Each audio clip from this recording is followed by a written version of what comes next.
Ces pieux-là, par exemple, c'est des pilotis en fait. C'est les terres cuites architecturales. C'est des tomates. Hein. Quand tu vois des objets comme ça, C'est incroyable. bah, quand tu trouves ça sur d'autres chantiers, tu sais que ça vient de Laval. Et maintenant, on va aller au niveau de vos bureaux.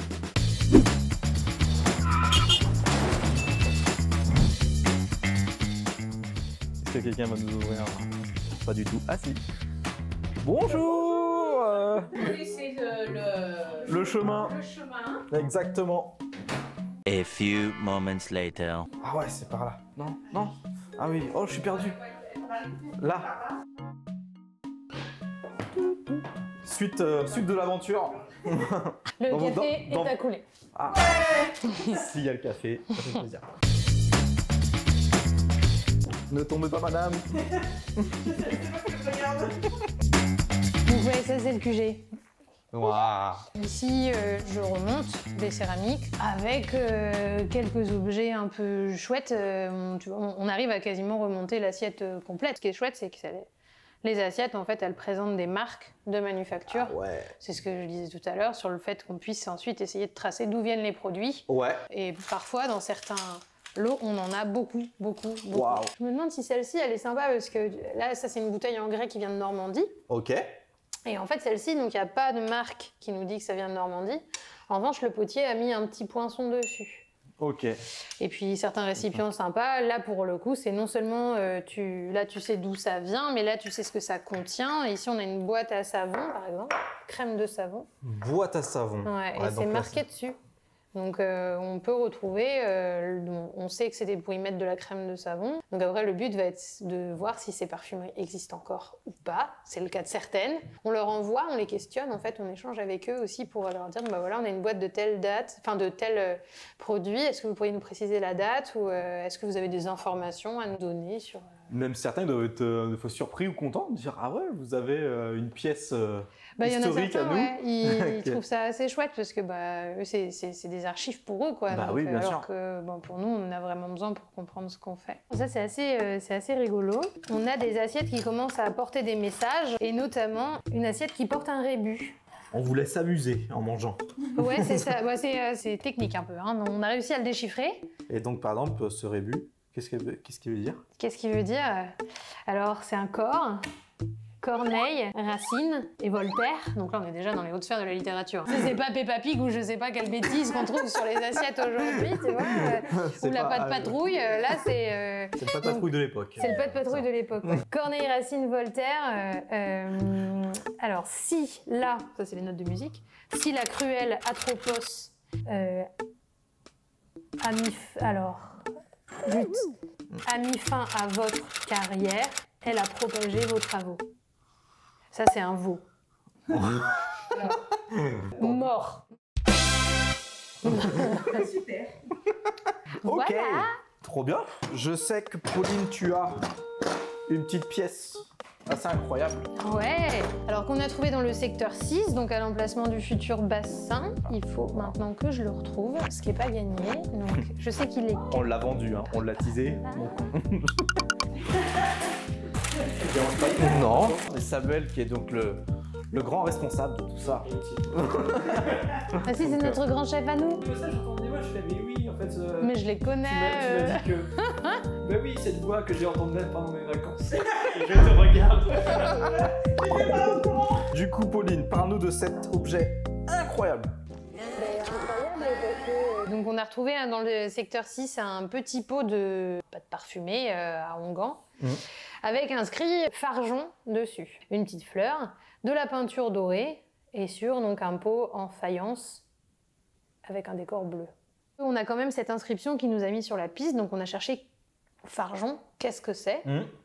Et en fait, Monsieur Farjon, c'est un parfumeur. Farjon, le papa, vient de Montpellier, il est monté à Paris. Et sa parfumerie a très bien fonctionné. Et en fait, le Farjon est devenu le parfumeur de Marie-Antoinette.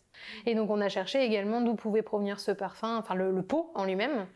Et on a pu, grâce à cette inscription ici, qui est une encre en fait de marine, pouvoir non seulement déterminer la manufacture, donc du côté de Sceaux, la manufacture de Sceaux, et surtout à quelle période, puisque cette petite encre en fait n'est mise sur les pots qu'à une période donnée, donc on sait qu'on est à la fin du XVIIIe siècle. D'accord. Et c'est assez intéressant en fait. Et donc quand on a cherché des comparaisons, parce que c'est pareil, on voulait savoir est-ce que par exemple la petite fleur pouvait être liée à ce qui était à l'intérieur.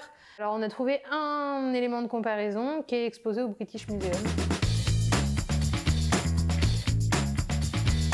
Hugo, est-ce que tu peux nous parler un petit peu des missions? Parce que tout à l'heure, on voyait dans l'entrepôt un petit peu tout le travail que vous faites en termes d'analyse avec de l'objet concret, réel. Plus largement aussi, il y a tout le travail finalement, un peu de paperasse quoi.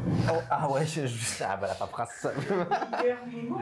Il y a un moment parce que bon, à la fin, il va quand même falloir aboutir sur un rapport volumineux. Oh, d'accord. Ça, c'était juste le diagnostic, donc l'étape préalable qui date de 2019, le diagnostic. D'accord. Et... quand même, parce que là, c'est... Il y a donc que 1800 pages. Non.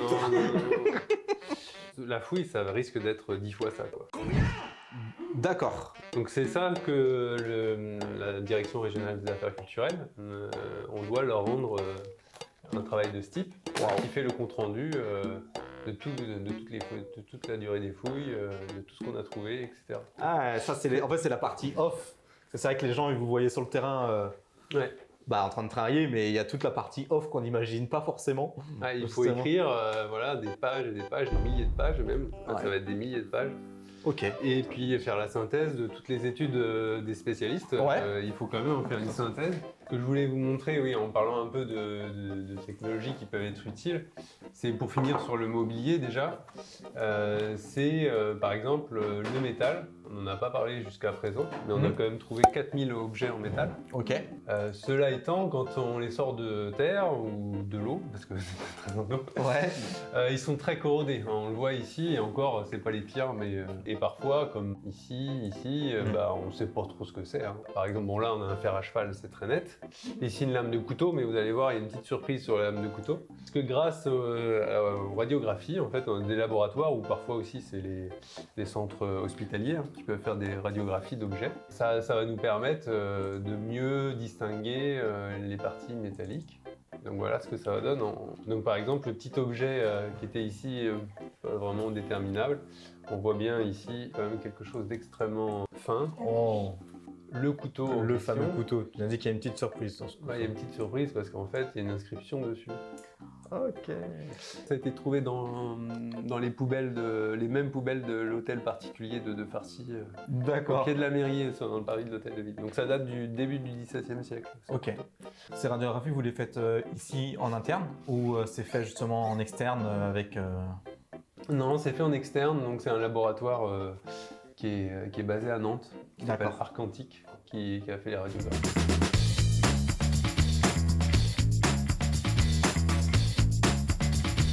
Je voyais pendant les fouilles, tu prenais pas mal de plans aussi aériens. Ça vous permet aussi peut-être des fois d'avoir de prendre du recul par rapport à un secteur et j'imagine des fondations.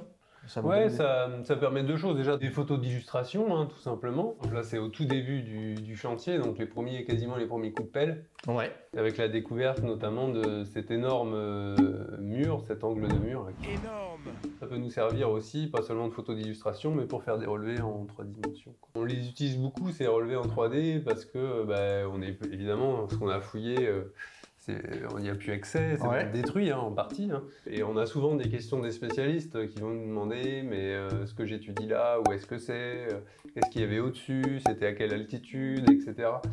Parce que évidemment, c'est pas seulement juste pour faire mumuse, hein, ça a été, on dit géoréférencé, c'est-à-dire recalé précisément avec un GPS ou l'équivalent.